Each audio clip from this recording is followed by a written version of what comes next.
Psalm 100 says, "Shout for joy to the Lord, all the earth. Worship the Lord with gladness. Come before him with joyful songs. Know that the Lord is God.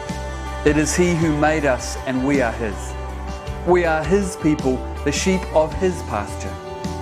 Enter his gates with thanksgiving and his courts with praise.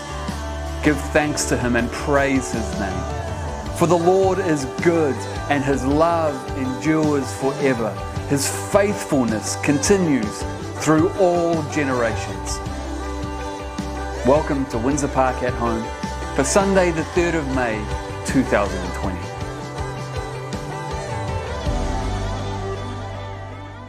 Hi, I'm Liam. Welcome to Windsor at Home. We're the Harmons family.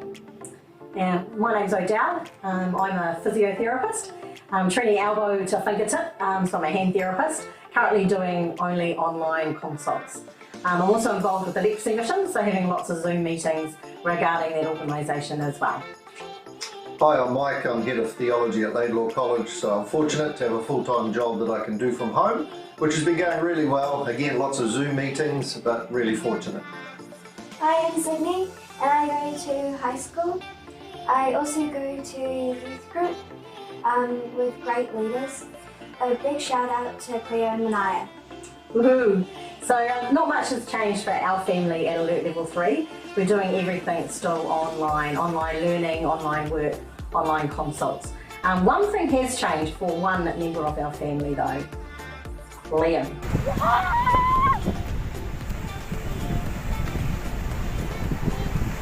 Finally go swimming! It's a bit cold though.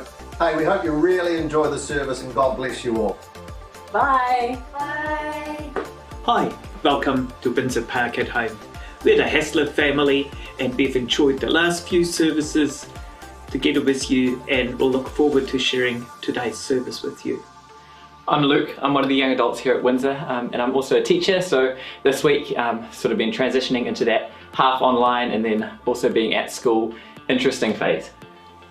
Kia ora, I am Deborah. I enjoy helping out at Pigo on Sunday mornings. Hey, I'm Guy, I'm a photographer and I've been working hard at home editing over this time, but really enjoying a break. I'm Bronnie and she doesn't really know how to describe what she does, but she works the hardest out of all of us. Making our meals and doing everything that we don't have time to do at home. Hi, I'm Marcus. I'm classified as an essential worker because I run the Mrs. Higgins Cookie Factory and we all know that is very essential. we started our lockdown really enthusiastically, looking forward to time together as a family doing some fun things and a bit of a slowdown. So day one was a dress-up dance party.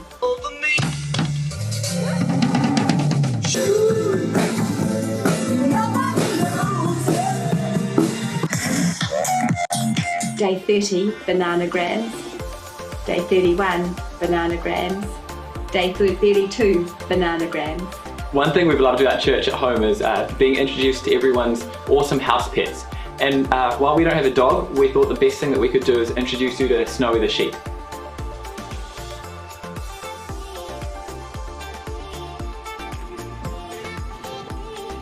Oh, now that Snowy's back in the field. We just wanted to say what a privilege it is to get to worship Jesus with you in our own homes this morning. And we just really hope that you enjoy the service. Well, thanks to the Hasler and Harberts family for welcoming us this morning. First time definitely that we've had a sheep on there. And Liam, that sea looks really choppy. What a great place to swim in. It's not often like that in the East Coast Bays. We want to welcome you to Windsor Park at Home today.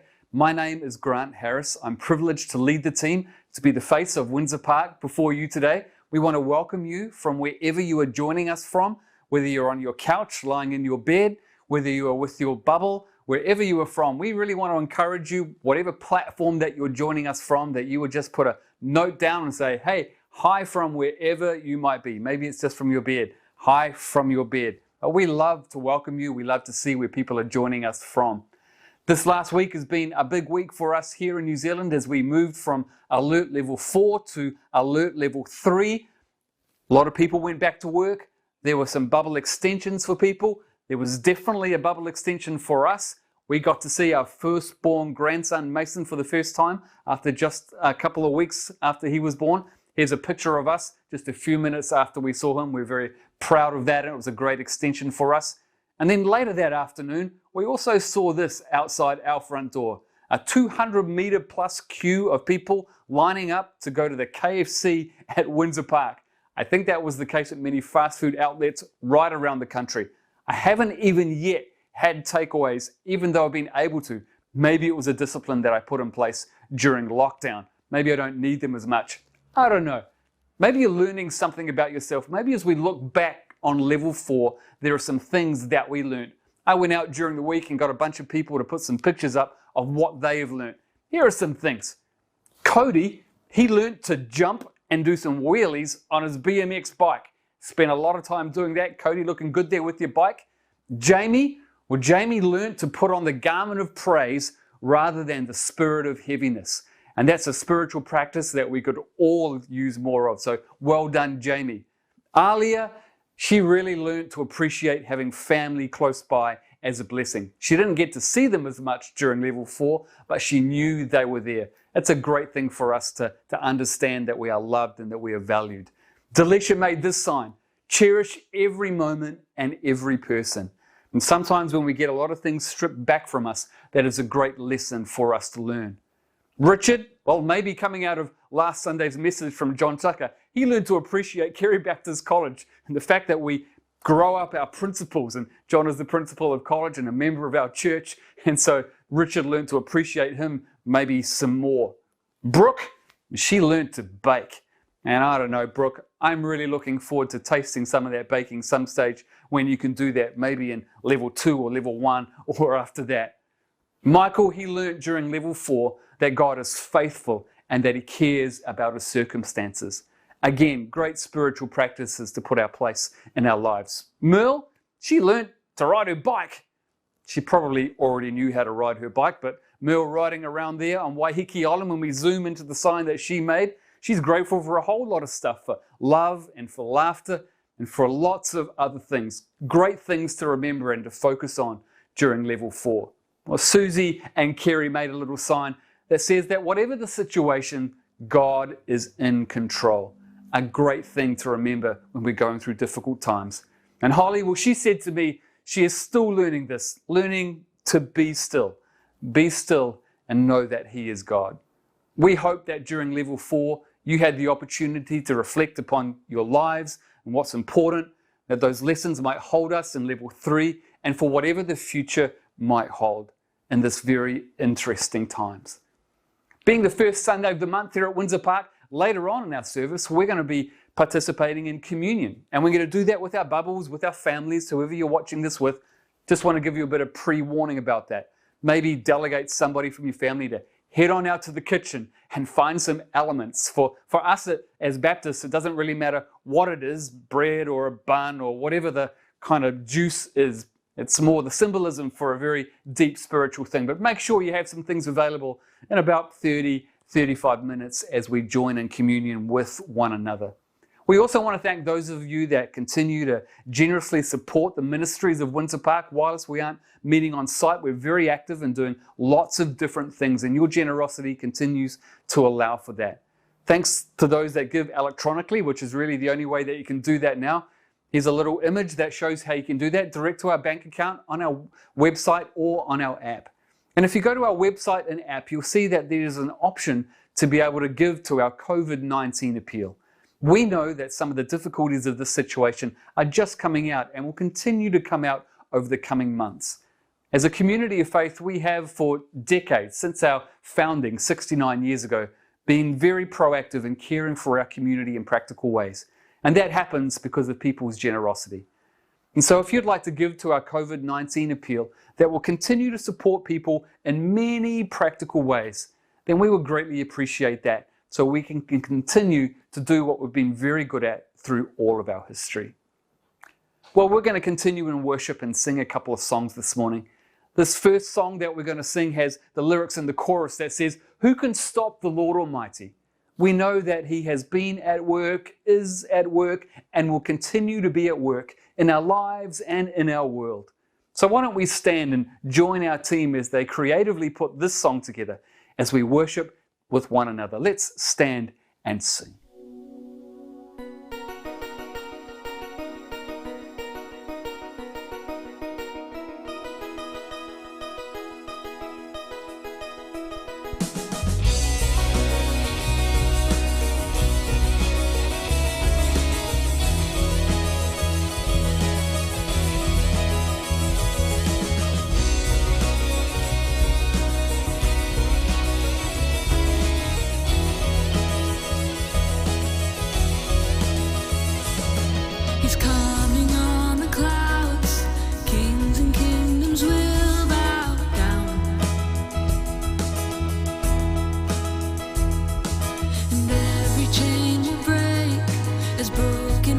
Declare His praise, for who can stop the Lord Almighty?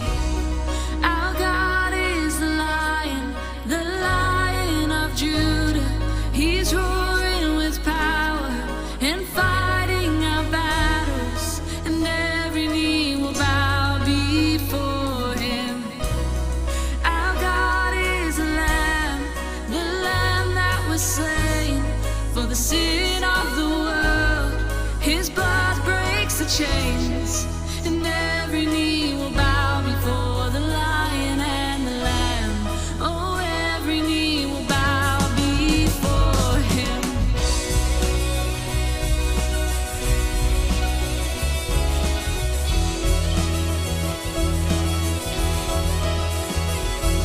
So open up the gates, make way before the King of Kings.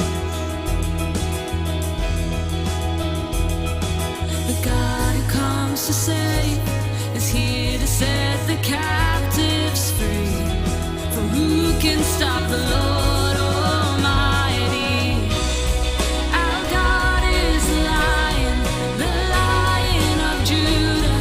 He's roaring with power and fighting our battles, and every knee will bow before Him. Our God is the Lamb that was slain for the sin of the world. His blood breaks the chains, and every knee will bow before the Lion and the Lamb. Oh, every knee will bow before Him.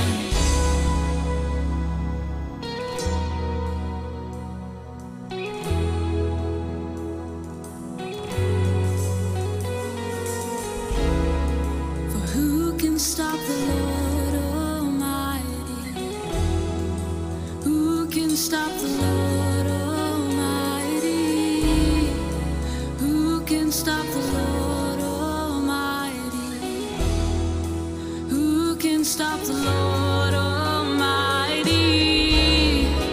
Who can stop the Lord Almighty? Who can stop the Lord Almighty? Who can stop the Lord Almighty? Who can stop the Lord?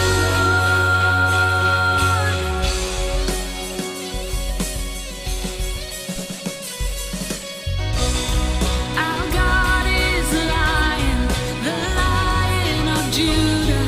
He's roaring with power and fighting our battles,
Then came the morning that sealed the promise. Your buried body began to breathe. Out of the silence, the roaring lion declared the grave has no claim on me. Then came the morning that sealed the promise. Your buried body began to breathe. Out of the silence, the roaring lion declared the grave has no claim on me. No, Jesus, yours is the victory. Oh, hallelujah. Hallelujah. Praise the one who set me free. Hallelujah. Death has lost its grip on me. You have broken every chain. There's salvation in your name, Jesus Christ, my living hope. Hallelujah. Praise the one who set me free.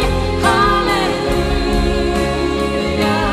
Death has lost its grip on me. You have broken every chain. There's salvation in your name, Jesus Christ, my living hope. Jesus Christ, my living hope.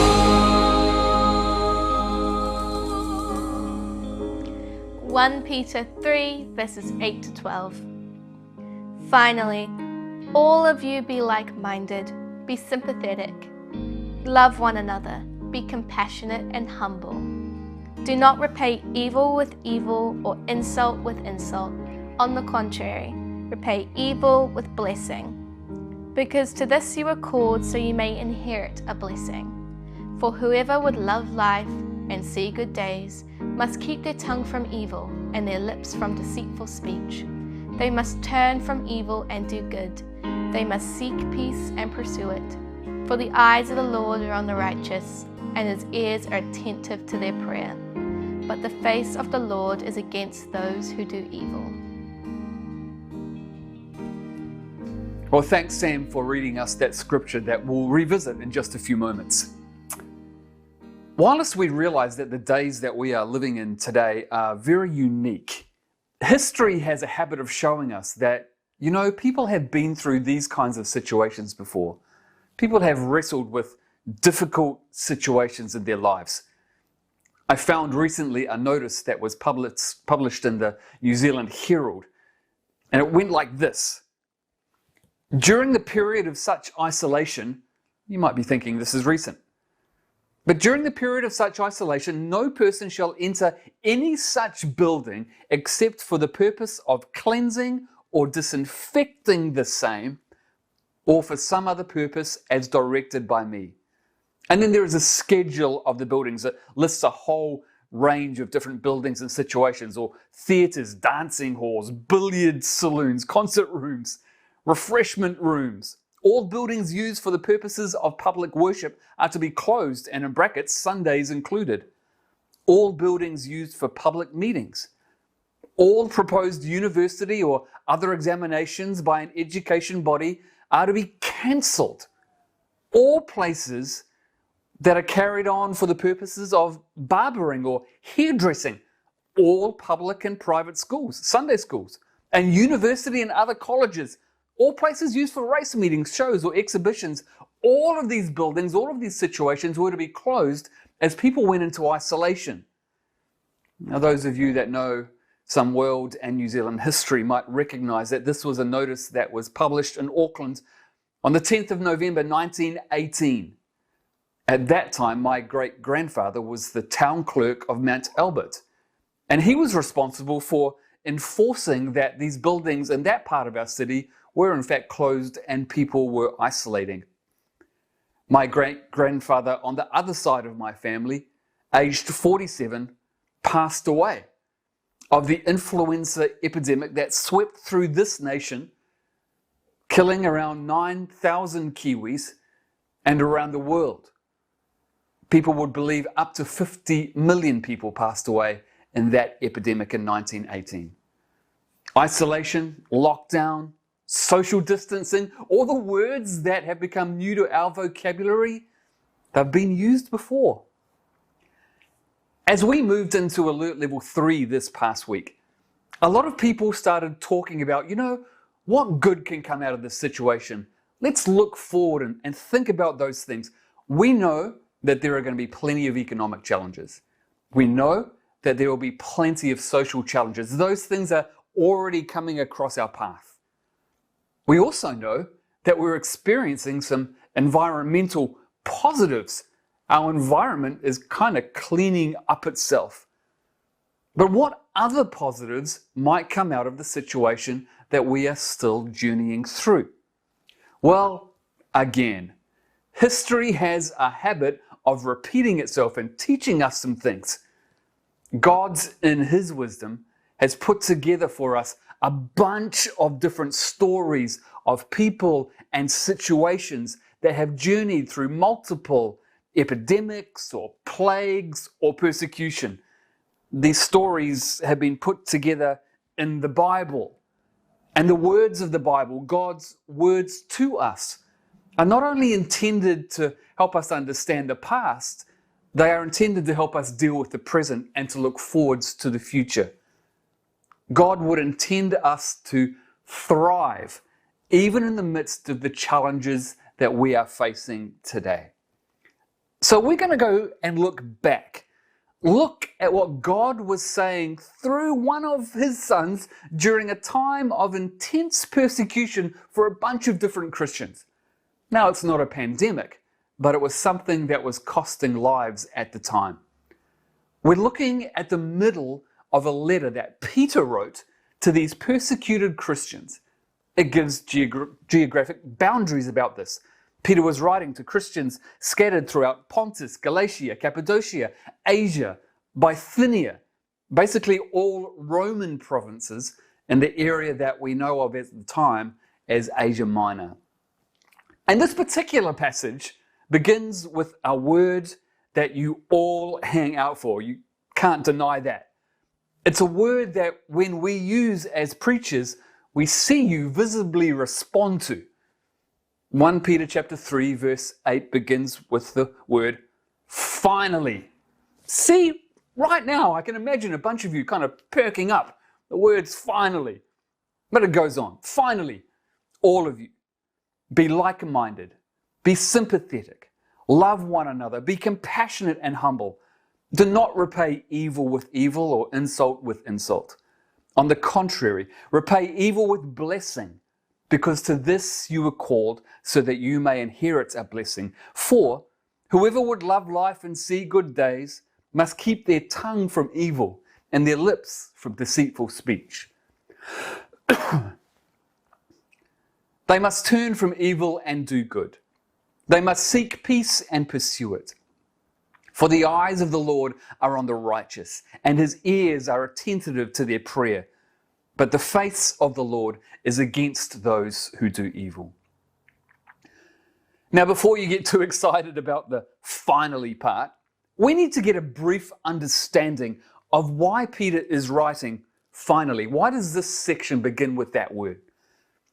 In summary, the Christians who Peter is writing to are having a tough time. He knows that. They're being persecuted for just being Christians.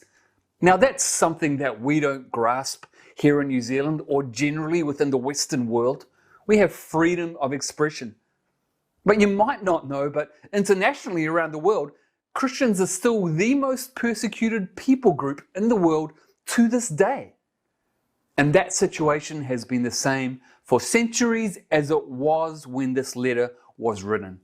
And Peter is writing to these persecuted Christians. And the words that Peter is writing have been put into his mouth or to his letter by God, who cleverly, as pointed out in multiple different situations, often uses his sons and his daughters in the middle of these times to be the ones who would actually point other people, including persecutors, to God. The very people who are going through the hardest of times are ones that are often used to live out their faith in obvious ways so that they might show that God is still at work within them.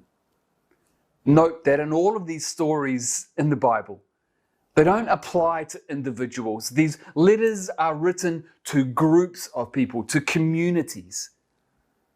That's why Peter writes in chapter 2, verse 12, just in the previous chapter, he says to them, live such good lives among the pagans.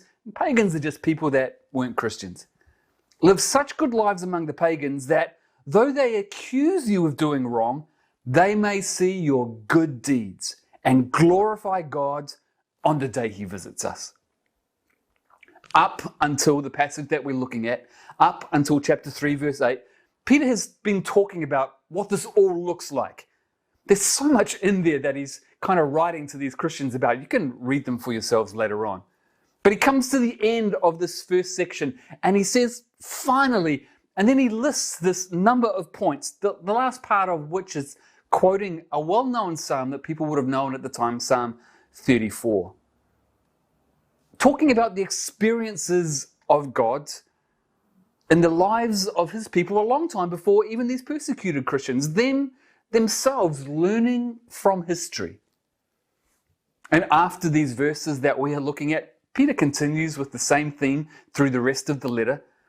1 Peter chapter 4, verse 8, he writes this, above all, above everything else that I've been talking to you about, love each other deeply, because love covers over a multitude of sins.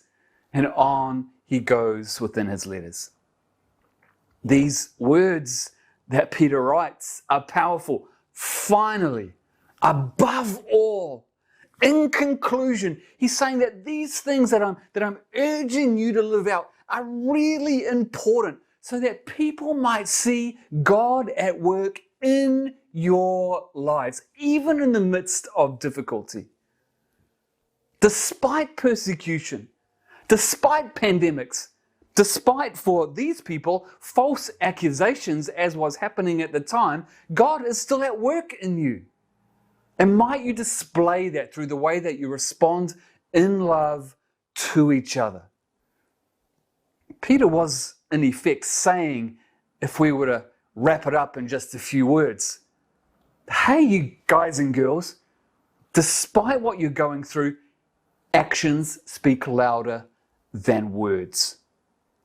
Maybe we could paraphrase that into something more specific for this situation. He's in effect saying to them, faith is not just learnt, it's lived through your actions. Faith is not just something that you learn in your head. It translates into your heart and shows through your life. So the question is this. Despite the challenge of the storm that we are facing today, that John talked about last Sunday, what could be a win? What could be a great outcome for people of faith like me and like you when it comes to showing God at work through this challenging time? Well, Peter would say to us, a message that has been repeated for generations following this letter that he wrote in the 1st century BC, that a win is when the world sees people of faith living out their everyday lives together with each other in a way that can only supernaturally be possible through so many difficult times. A win is when we might live out the catchphrase that we have in our community here at Windsor Park, when we do life and faith together. We do life and we do faith but we do that with one another. And when we do that well, people notice something that is supernatural. People notice something that realistically can only be the result of God within us, because we know that trying to live this out in the natural is just too hard. Because normally we want to hang out with people just like us. We want to hang out with people that agree with us. We want to hang out with people that don't annoy us. But you know, God has a higher ideal. And He knows that character is formed when we are diverse and when we learn to wrestle with all of the differences that often cause tension within us. That's when the power of God builds community and people see something very, very different. Well, during this last week, I went to 5 young people who are part of our faith community here at Windsor Park, and we asked them, so what does this kind of community look like to you? You're all part of each other's lives. What does it look like to you? And here's what Anya, Glenn, Manaya, Liam, and Cara said. Let's listen to their responses. What living a great community life to me, at least a biblical community life, is keeping up with people from the church throughout my week. Even though church and youth are amazing in connecting us and putting in scheduled time for us to catch up and to see where we are in each other's faith and keep each other accountable, living a community life is a constant thing, is something, if something's going on in my life, being able to reach out to some people and do community with them and be accountable with them, and I know that they're going to show compassion to me when I'm honest with them about where I'm at.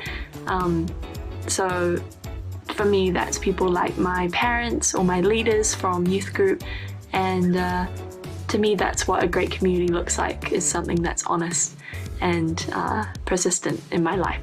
Yeah. So what does a great church community look like to me? For me, a great church community is one that supports each other and gets alongside one another when we're going through difficult and tough times. You know, we're there to help them out, to provide a hand, assistance, anything we can do to help that person when they're going through something difficult. Another really important part would be to help each other and push each other to grow and deepen our faith relationships with God, and to really be consistent with our spiritual practices and disciplines. Lastly, to be a community that really enjoys spending time with one another, that really enjoys getting to know each other both at church but also outside of church, and really growing and deepening really awesome, strong relationships with each other. So that for me is what a great church community would look like. I love community, and some great things about community is that it is fun, challenging, accepting, diverse, and understanding. I love the fact that no one is the same. We all come from a different background, and each of us brings something unique when we gather. The importance of having people with different views should be significant within a community, because it allows us to learn from each other and understand each other's differences. I love the fact that a great community is colourful in many different ways. A community is a group of people who can come together, laugh, have a good time, make jokes, but can also get down and do some serious stuff and have some serious conversations and really help you out, but still knows how to have a good time. To me, a great community means coming together in hard times.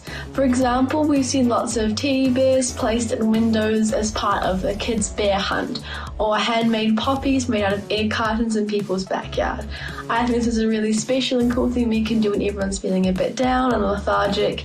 It's really nice to see different families and houses coming together. I think a cool thing and a great thing in a church community is when you know someone well enough to notice that they're down or a bit not themselves, and you can come and provide them with prayer and love and a bit of TLC. To me, that's what makes a great community. Well, I love that those 5 young people are part of our community. They are future leaders. They are people that are putting in the foundation to the future of what we're all about here in Mairangi Bay. Might they inspire you wherever you might be based. And so the challenge is this. What do we, and I include myself in that, what do we need to work on in our lives that will enable God to work out the miraculous through us?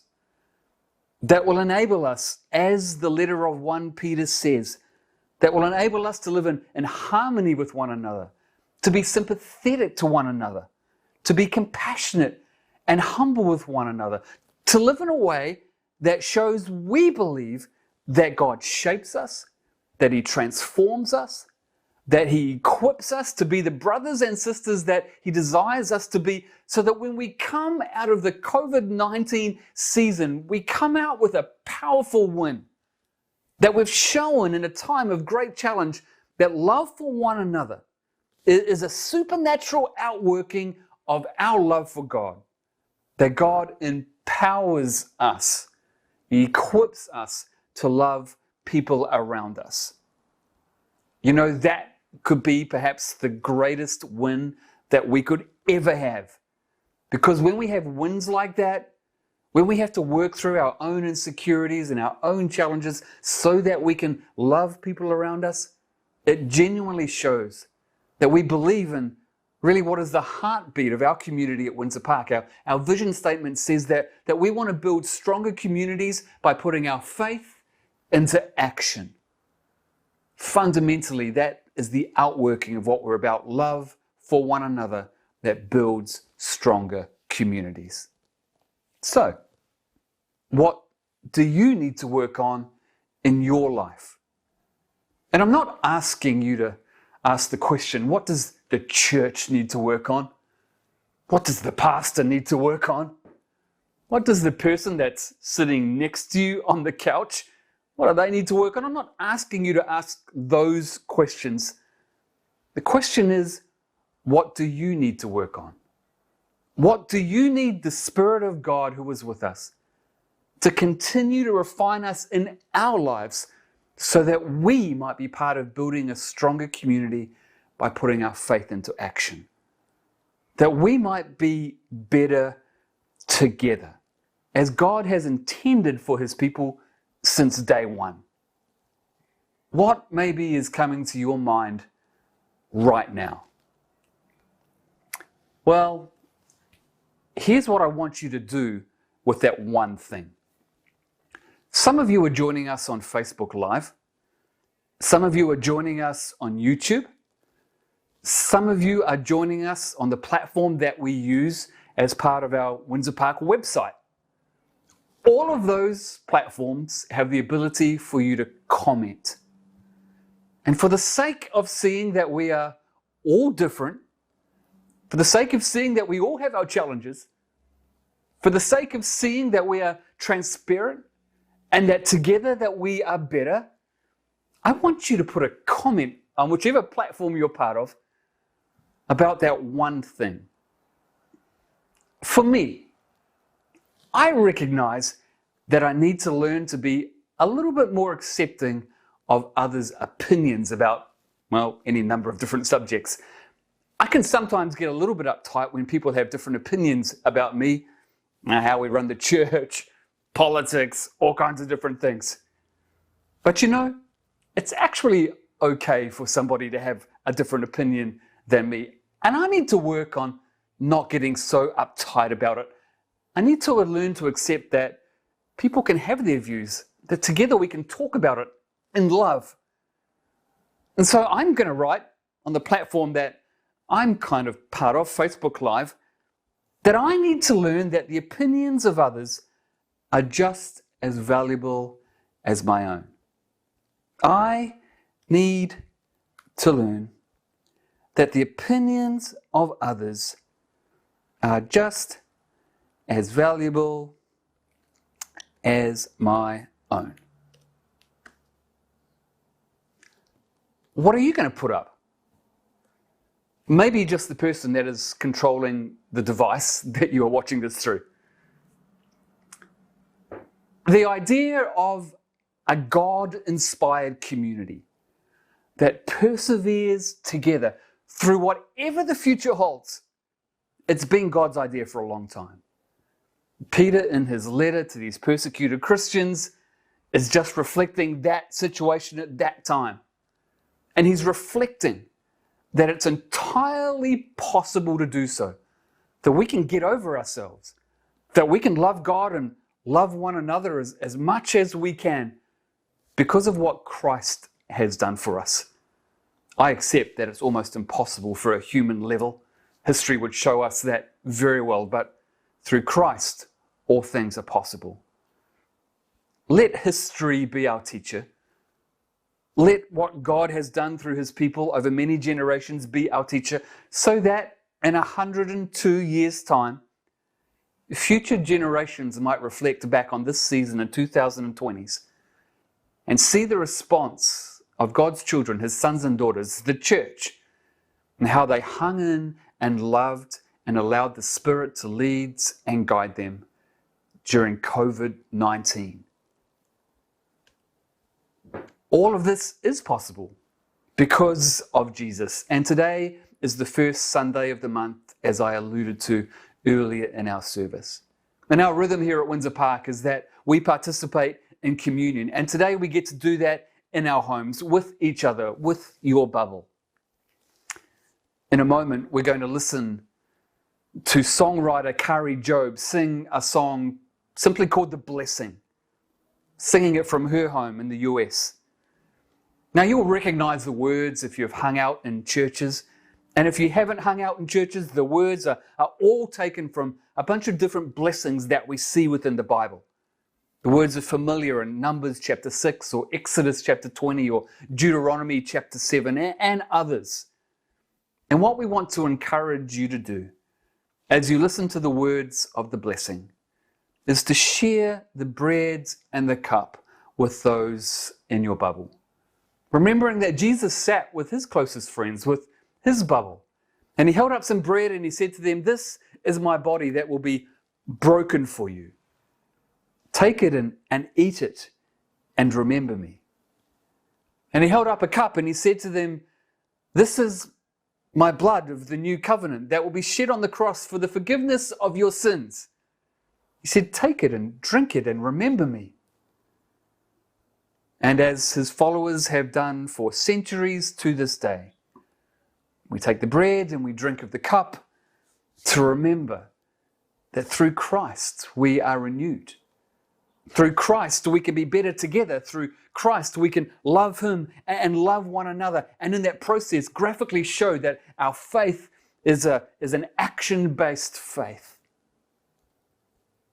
And as we listen to those words and share communion, might we take them into our heart.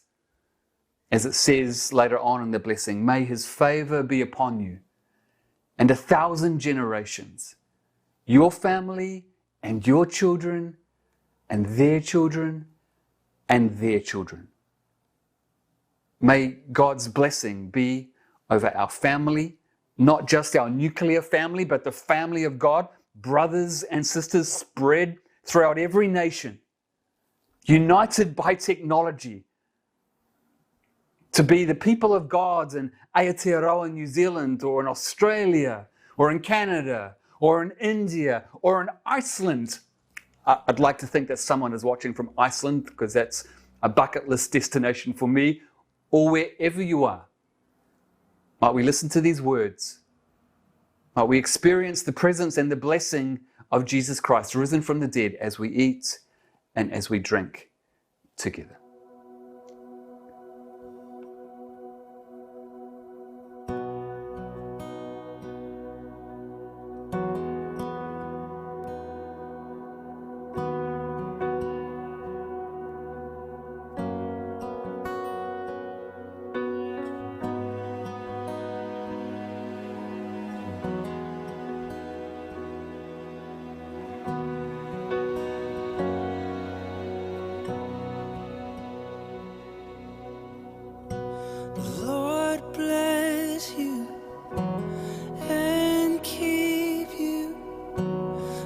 His face shine upon you and be gracious to you.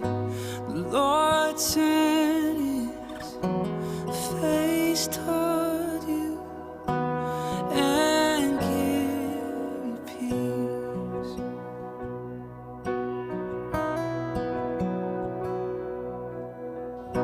The Lord bless you and keep you.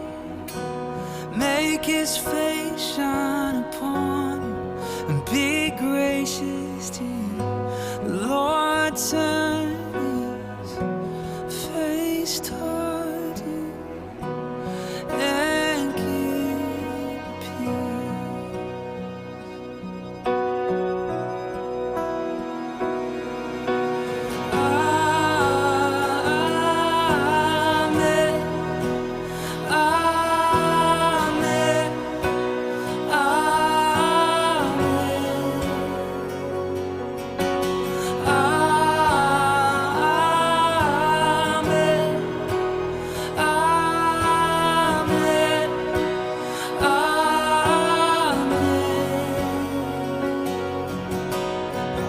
The Lord bless you and keep you. Make His face shine upon you and be gracious to you. The Lord turn His face towards you and give you peace. Amen, amen. Amen. Amen.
His favor be upon you and 1,000 generations, and your family and your children and their children and their children. May His favor be upon you and 1,000 generations, and your family and your children and their children and their children. May His favor be upon you and 1,000 generations, and your family and your children and their children and their children. May His favor be upon you and 1,000 generations, and your family and your children and their children and their children. May His presence go before you and behind you and beside you, all around you and within you.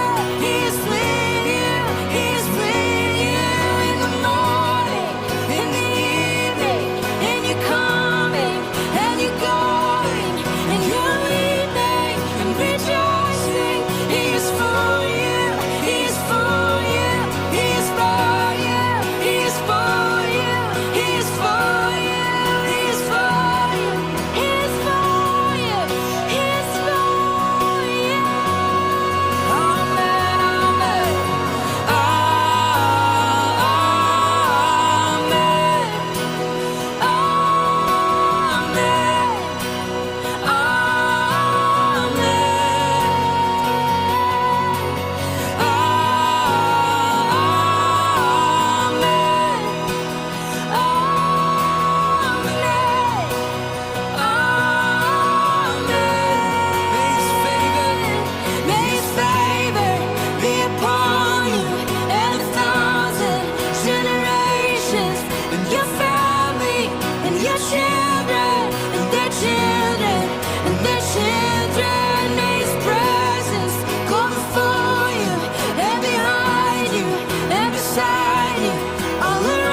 Well, we want to thank you for joining us at Windsor Park at Home today.